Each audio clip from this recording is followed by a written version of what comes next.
प्यारे बच्चों, आज हम लोग कर्मधारय समास पढ़ रहे हैं। ये समास का दूसरा भेद है और किन्हीं किन्हीं पुस्तकों में ये तत्पुरुष समास के अंतर्गत आने वाला भेद होता है, लेकिन कुछ किताबों में ये दूसरा भेद के रूप में हम लोग के सामने प्रस्तुत होता है। तो हम लोग भी इसे ये समास का दूसरा भेद के रूप में ही जानेंगे, समझेंगे। तो अब हम लोग सीधे इसकी परिभाषा पर आते हैं और इसकी परिभाषा में लिखा है कि कर्मधारय समास में पहला पद विशेषण तथा दूसरा पद विशेष्य होता है, अथवा एक पद उपमान और दूसरा पद उपमेय होता है। अब हम लोग विशेषण, विशेष, उपमान और उपमेय को एक बार समझ लेते हैं, फिर इसके उदाहरण पे हम लोग चलेंगे। विशेषण होता क्या है? संज्ञा एवं सर्वनाम की विशेषता बताने वाले शब्द को विशेषण कहते हैं। जैसे काला कुत्ता, तो इसमें कुत्ता की विशेषता कौन बता रहा है? काला शब्द, तो ये विशेषण का शब्द हुआ। अब देखिए विशेष्य किसे कहते हैं? विशेषण शब्द द्वारा जिसकी विशेषता बताई जाती है उसे विशेष्य कहते हैं। जैसे काला कुत्ता में कुत्ता विशेष हुआ, और काला के बारे में आप लोग को बता ही दिया कि वो काला विशेषण हुआ और कुत्ता विशेष हुआ। तो अब हम लोग देखते हैं उपमान और उपमेय क्या होता है। पहले उपमान के बारे में जानते हैं। ये उपमान होता है कि जिससे उपमा या तुलना की जाए। हम किसी भी व्यक्ति की, किसी भी वस्तु की तुलना किसी प्रसिद्ध चीज़ से करते हैं, तो वो जो प्रसिद्ध चीज़ होती है वो उपमान कहलाता है। जैसे सीता का मुख चांद के समान सुंदर है, यहाँ चांद जो है ये उपमान हुआ। और अब हम लोग देखते हैं उपमेय। उपमेय में होता है जिसकी उपमा या तुलना की जाए। जो वस्तु हमारे सामने है और हमें उसके बारे में बताना है कि वो ऐसा है वैसा है, तो वो वस्तु जो होती है उसे उपमेय कहते हैं। जैसे सीता का मुख चांद के समान सुंदर, इसमें सीता का मुख हमारे सामने है या हम उसे जानते हैं और ये भी जानते हैं कि वो बहुत सुंदर है, और ये भी जानते हैं कि वो चांद के समान सुंदर। तो सीता का मुख जो हुआ उपमेय हुआ। अब हम लोग इसको आगे उदाहरण के द्वारा समझेंगे, क्योंकि उपमेय और उपमान हमको अलंकार पाठ में भी समझने को मिलेगा। तो हम लोग इसे अपने उदाहरण में देखते हैं कि इसमें क्या क्या चीज़ है। पहला उदाहरण है नीलकंठ। इसको जब हम समास विग्रह करते हैं तो ये बनता है नीला है जो कंठ, यानी कंठ है लेकिन नीला है। तो यहाँ नीला जो है ये विशेषण का काम करता है और ये कंठ विशेष्य का काम करता है। तो इसी समास विग्रह को जोड़ के एक समस्त पद बना है नीलकंठ। अब इसके बाद वाला हम लोग उदाहरण देखते हैं। नील गगन, इसका विग्रह होगा नीला है जो गगन। इसमें भी देखिए नीला है, तो नीला हो गया विशेषण और गगन हो गया विशेष्य। पहले विशेषण आया हुआ है, बाद में विशेष्य आया हुआ है। हम लोग समस्त पद में भी देखते हैं नील गगन, पहले नील है विशेषण है, उसके बाद विशेष्य है गगन। अब देखिए इसी तरह का एक और उदाहरण नील कमल। नीला है जो कमल, देखिए नील जो है विशेषण का शब्द है और कमल विशेष्य का शब्द है। तो इसको हम लोग समास विग्रह करते हैं नीला है जो कमल। और एक नीला से संबंधित है नील गाय। नीली है जो गाय। आप लोगों ने नील गाय शायद नहीं देखे होंगे, जंगलों में रहती हैं। तो ये जो गाय नीली होती है उसे हम लोग नील गाय बोलते हैं। तो यहाँ नीली शब्द विशेषण का हुआ और गाय विशेष्य का हुआ। और अब देखिए ये है परमानंद। तो इसको हम लोग जब समास विग्रह करेंगे तो बनेगा परम है जो आनंद। ये आप लोग एक चीज़ देखिए, सब में है जो लगा हुआ है। इसमें भी लगा हुआ है। परमानंद में परम है जो आनंद, यहाँ परम विशेषण का शब्द है और आनंद ये विशेष्य का शब्द है। और अब आगे देखिए, पीतांबर, पीत है जो अंबर, ये पीत मतलब होता है पीला, और अंबर माने कपड़ा, जो कपड़ा पीला होता है हम लोग उसे पीतांबर कहते हैं। तो पीत विशेषण हुआ और अंबर विशेष्य।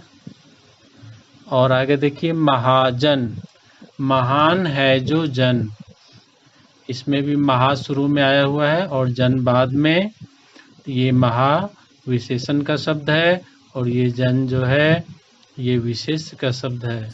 और उसके बाद देखिए, महादेव, महान है जो देव, महा शब्द जो है महान से बना हुआ है। महा मतलब होता है बड़ा और देव मन देवता, आप लोग जानते हैं। और महादेव किसको कहते हैं ये भी आप लोग जानते हैं। तो महा जो ये क्या कहते हैं, महान है जो देव, ये समास विग्रह हुआ और महादेव हुआ समस्त पद। अब इसके बाद देखिए, लाल टोपी, लाल है जो टोपी, ये लाल शब्द विशेषण का हुआ, टोपी विशेष का। विशेषण पहले आया है और विशेष बाद में। हम लोग इसका समास विग्रह लाल है जो टोपी करेंगे तो बिल्कुल सही होगा।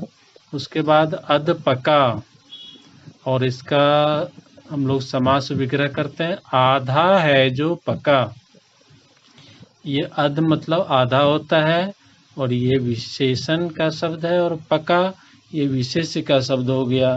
तो अब हम लोग उपमेय और उपमान वाले उदाहरण को देखेंगे।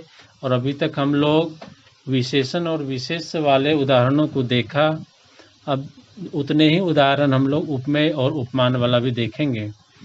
तो इसमें पहला शब्द है आपके सामने में कनक लता, इसको हम लोग विग्रह करके देखते हैं। ये होता है कनक के समान लता, ये लता बच्चों उपमेय हुआ या उपमान? ये लता हमारे सामने है, ये हो गया उपमेय, और ये जो है कनक ये हो गया उपमान। उपमान क्यों हुआ? क्योंकि लता जो है वो ऐसी है तो वह कनक के समान है। अब हम लोग दूसरा उदाहरण देखते हैं। यहाँ है कमल नयन, हमारे जो नयन है या किसी के भी नयन जो हैं वो किसके समान है? कमल के समान। तो ये कमल हो गया उपमान और ये नयन हो गया उपमेय। तो उपमान उपमेय से भी हमारे कर्मधारय समास बनते हैं और ये समस्त पद आप लोग देख ही रहे हैं। ये है कमल नयन।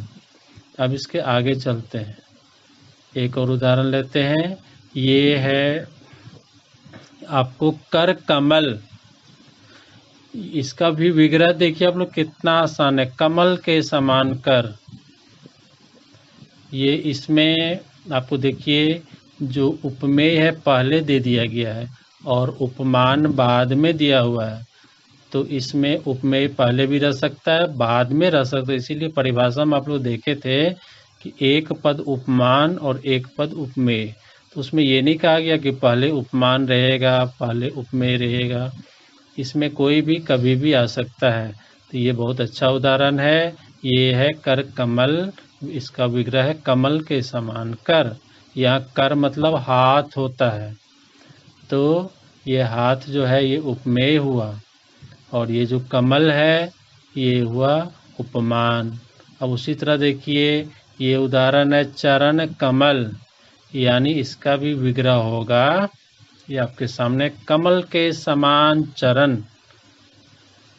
इसमें भी चरण शब्द जो है ये उपमेय है और ये सामने वाला कमल जो है ये उपमान है। अब इसके बाद आगे देखिए आप लोग, ये है मृग लोचन, इसका विग्रह होगा मृग के समान लोचन। अब मृग एक जाति से हिरण होता है, तो आप लोग जानते हैं ये भगवान राम ने भी स्वर्ण मृग को मारा था, तो वही वाला मृग है ये। तो लोचन मतलब आँख, आँख किसके समान है? मृग के समान। मृग की जो आँखें होती हैं बहुत सुंदर होती हैं, तो जिनकी भी आंखें सुंदर होती है तो उनको बोलते हैं मृगलोचन। अब देखिए आगे है भुज दंड। इसका विग्रह होगा दंड के समान भुजा। भुजा आपको उपमेय हो गया और दंड हो गया उपमान। जो उपमान होता है उसके आगे में के समान लिखा हुआ रहता है, आप लोग देखिए ध्यान से। और अब आपके सामने है 4 और उदाहरण, जिसका विग्रह आप लोग कुछ अलग ढंग से देखने वाले हैं। पहला है विद्याधन। विद्याधन का विग्रह हम लोग करते हैं विद्या रूपी धन। ये विद्या रूपी धन इस तरह का विग्रह हम लोग रूपक अलंकार में भी करते हैं। जब हम लोग अलंकार पाठ पढ़ेंगे तो इसको विशेष रूप से जानेंगे। और अभी इतना ही जान लें, इसमें उपमेय और उपमान का अभेद स्थापित होता है। आपको ठीक से पता नहीं चलेगा कौन सा उपमेय है और कौन सा उपमान है, क्योंकि दोनों का एक दूसरे पर आरोप होता है।